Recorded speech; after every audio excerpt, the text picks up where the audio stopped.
Hello everyone, we are moving on to series today, and the difference between sequences and series is the presence of this sigma, which tells us that it is a sum. Right, so sequences are just a list of numbers, series are a list of numbers that we're adding together. Right, so you'd put a plus sign in between each term. Now there's a lot of different kinds of series. There's several different kinds of series, and we'll go over all of them, but today we're just going to go over what a geometric series is, which is basically the same thing as a geometric sequence, but again, you're adding. And then one test for divergence, and then what a telescoping series is. All right, so first, geometric. And now, kind of what we talked about in our last notes, if your common ratio is greater than 1, then it will diverge. If it's less than 1, then it will converge. If it's equal to 1, it also diverges. Okay, but if it's less than 1, it does converge.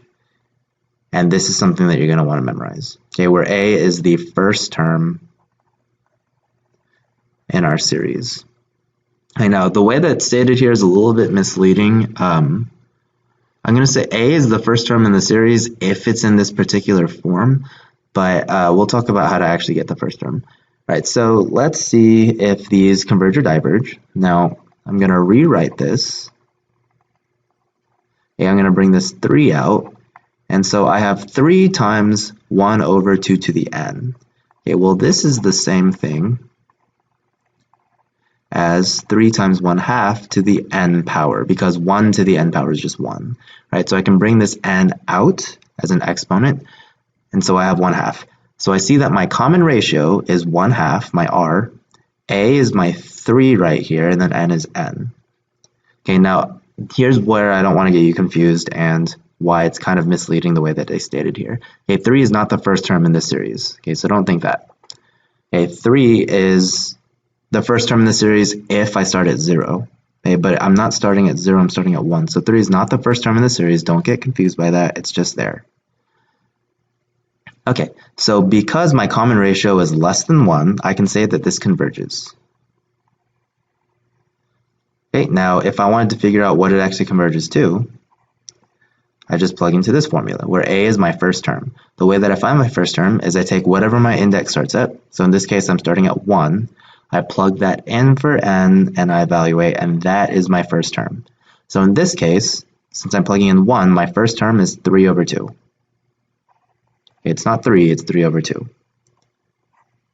Then over 1 minus 1/2, which is my r value. Okay, my common ratio goes right here. This is always going to be 1. Okay, it's always going to be 1 minus and then your common ratio. And if you evaluate this, I get 3/2 over 1/2, which is just 3. So this sequence converges to 3. And remember, you're adding all these numbers together. Okay, now in this one, my common ratio is 3/2, which is greater than 1. So right off the bat, I can say this is divergent, and I don't have to really do anything. Okay. Now we have something called the nth term test for divergence, and it's similar to how we thought about sequences. Right, so if you can figure out what the nth term is in the sequence, okay, that told us if it converged or diverged, and it's the same idea here. So if we're given a series, and I take the limit to infinity, okay, so we'll just work this one out as an example. So I'm going to take the limit as n approaches infinity of my function on the inside. Okay, ooh, that's 2. Okay, 2n plus 3 over 3n minus 5. Okay, and I evaluate the limit. If I evaluate the limit, I get 2/3.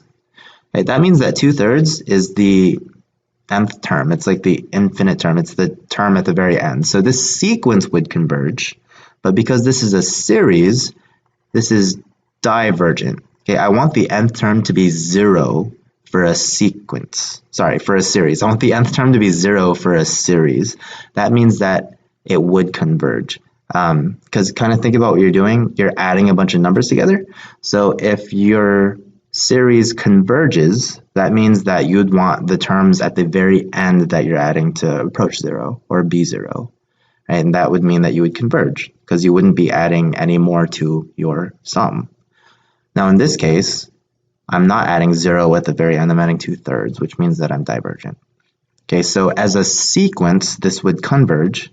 As a series, this would diverge. And the way you tell the difference is literally just there's a sigma here. Okay, so this tells me it's a series. All right, so similar deal here. Now I have factorials, and so when I evaluate my limit as n approaches infinity, hey, I'm going to think about this because I have n factorial on top and n factorial on bottom. Okay, these are factorials of the same power, I would say. I think about this just like I think about my normal functions. Okay, so how would I evaluate just like 2n plus 3 over 3n minus 5? I evaluate that the same way. Because I have n factorial and n factorial, these are considered kind of the same power. I'm just going to compare their leading coefficients. So 1 over 2. Right, so you treat these the same. So long as they're the same, you're going to treat them the same as you do in your polynomials. So again, this is divergent because it does not equal 0. All right, and last one, you could do L'Hopital's rule on this one if you wanted to, or you kind of think about the same way as I just talked about. Because I have 3 to the n and 3 to the n, I'm going to compare their coefficients, which is 1 and 1. Or if you wanted to do L'Hopital's rule, the derivative of 3 to the n is 3 to the n natural log of 3. The derivative of negative 2 is 0, so that goes away. These cancel, so I end up with the limit as n approaches infinity of 1, which is 1. Right, so again, that also means that we're divergent. Okay, now if you end up getting 0 for this, that doesn't mean that your series converges, and I want to make that very clear. It does not mean that it converges. Very important. Okay, it just means, honestly, it just kind of means that it doesn't tell you anything. Okay, it means that the test failed. However, if you do not get 0, it is definitely divergent, and that's a good thing. Okay, but it does not mean that it converges. So when it says here, determine if the series converges by using the nth term test, it can't tell you that. Okay, it can only tell you if it diverges. All right, and last part, now a telescoping series, a lot of terms will cancel. Okay, that's how you can tell. So here, 1/2 minus 1/2, 1/3 minus 1/3, there's going to be a 1/4 there. Okay, those will cancel until you're only left with your first and your last terms. Right, so let's evaluate this. The way I'm going to do this is just by plugging in numbers. Okay, my index tells me to start at 1, so the first number I'm plugging in for n is 1. Okay, and that will give me 1/3 and 1/5. Put a plus sign. Now my next term, I'm going to plug in 2 because that's the next integer. So if I plug in 2, I get 1/5 minus 1/7. If I plug in 3, I get 1/7 minus 1/9, and so on until I end up plugging in my last number, which is infinity.